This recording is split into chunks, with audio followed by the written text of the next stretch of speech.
आपण पाहत आहात आपल्या हक्काचे प्रतिध्वनी न्यूज। तासगाव पोलिसांची यशस्वी कारवाई। वायफळे खून प्रकरणातील शेवटचा फरार आरोपी यश ढेबे ठाण्यातून जेरबंद। आमचे तासगाव वार्ताहर अतुल काळे कळवतात की 1.5 वर्षापूर्वी वायफळे येथे घडलेल्या खून प्रकरणातील शेवटचा फरार आरोपी तासगाव पोलिसांनी ठाणे जिल्ह्यातून अटक केला आहे। यश रमेश ढेबे वय 23 वर्षे राहणार कात्रज पुणे याला 11 जून 2026 रोजी पहाटे 2:03 टोंकवाडे पोलीस ठाणे हद्दीतील पट्टू तालुका मुरबाड येथून अटक करण्यात आली। 12 डिसेंबर 2024 रोजी मौजे वायफळे येथे पूर्ववैमनस्य आणि न्यायालयातील सुरू असलेल्या वादाचा राग मनात धरून विशाल सज्जन फाळके व त्यांच्या साथीदारांनी मयत ओंकार उर्फ रोहित फाळके यांच्यावर कोयता व तलवारीसारख्या धारदार शस्त्रांनी वार करून निर्गुण खून केला होता।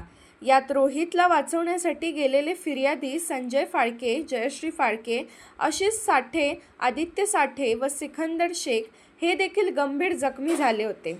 या प्रकरणी तासगाव पोलीस ठाण्यात गुन्हा क्रमांक 559/2024 दाखल असून BNS कलम 103(1), 109(1), 189(2), 191(2), 191(3), 190, 61(2) तसेच शस्त्र अधिनियम कलम 4, 25, 27 प्रमाणे गुन्हा नोंद आहे।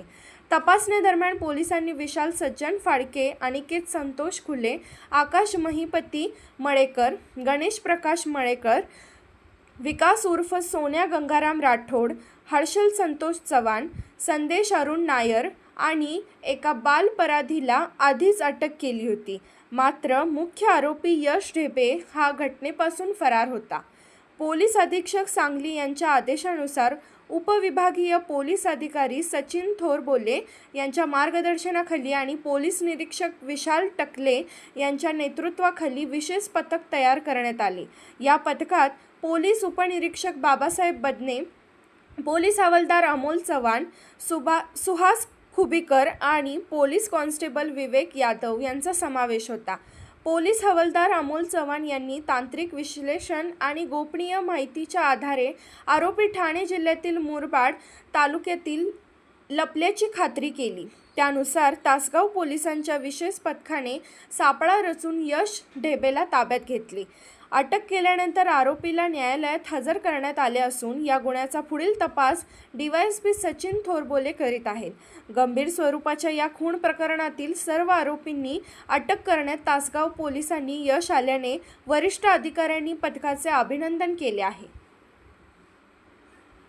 आपण पाहत आहात प्रतिध्वनी चॅनल। अशाच बातम्या पाहण्यासाठी आमच्या चॅनलला सबस्क्राइब करा आणि बेल आयकॉनवर क्लिक करा।